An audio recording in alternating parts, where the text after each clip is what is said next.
me. So you're probably all wondering, well, what's a me? That would be a digital 3D caricature of me, you, your friends, your family, anybody you want to create. Okay, that's great. What can you do with your me's? What can the Me channel let you do? Well, the way I see it, there's three basic ways to interact with it. The first of which is creation. There's two ways to create a me. You can start by choosing a lookalike, finding a face that looks like the person you're trying to create. The second, you can start from scratch, which is what I'm going to do, as I walk you through the steps and show you just how easy it is by creating one of my favorite actors, Mr. Samuel L. Jackson.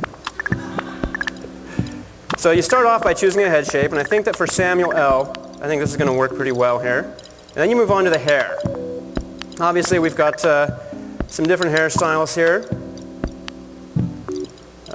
That's definitely not right for Samuel. I think I'm going to go with this. Now, Samuel's got some pretty distinct eyebrows, so what I want to do here is first bring them down into view where I can see them. I don't think I really want these kind of nice thin ones. Not those. If I want to, I can kind of rotate them around, but I think I like them there. Move them down one more spot. Maybe I'll make them just a hair bigger. Next up come the eyes, which again I'll move down. Move them apart just a little bit too. Now, of course, we've got 4 different pages of eyes here. That's definitely not Samuel, but let's see what we got. I think I like these.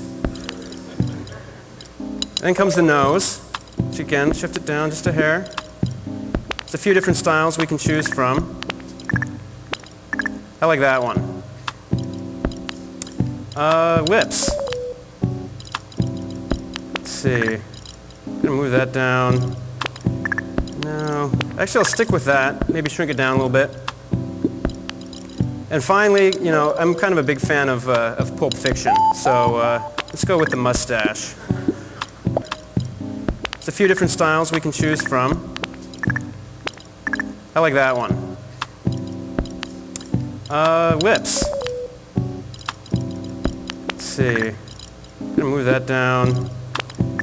No. Actually, I'll stick with that. Maybe shrink it down a little bit. And finally, you know, I'm kind of a big fan of Pulp Fiction, so let's go with the mustache. And there we go. So that's great. You know, I've made my me. Actually, there's a few other settings I can change. Number one, you often see Samuel dressed in all black. He's a cool guy, so we'll give him his favorite color. So we save and quit. We enter his name. Let's call him Sam. Choose a few other settings, which I'll explain in just a second. And boom. If you've got Samuel L. Jackson hanging out with Mr. Iwata. Got a little guy here. Who's that? Miyamoto. So that's nice, okay? You can create your me's, you can create your friends, your family, or if you're like me, you can create the coolest guy in Hollywood. But what next? That's where the second way to interact with the Me channel comes into play, and that's called transportation. You can transfer your Me's to your Wii Remote. Customize your Me's. You can customize your Wii Remote so that you've got all of your favorite Me's on there at any time. You can take them with you, do whatever you want. So that's great. What do you do once you transport them? Well, that's where population comes into play. You can populate, of course, your own Wii console with your Me's. You can take them on your Wii Remote over to your friend's house and let your Me's populate your friend's Wii console. And then you let your Me's populate your video games.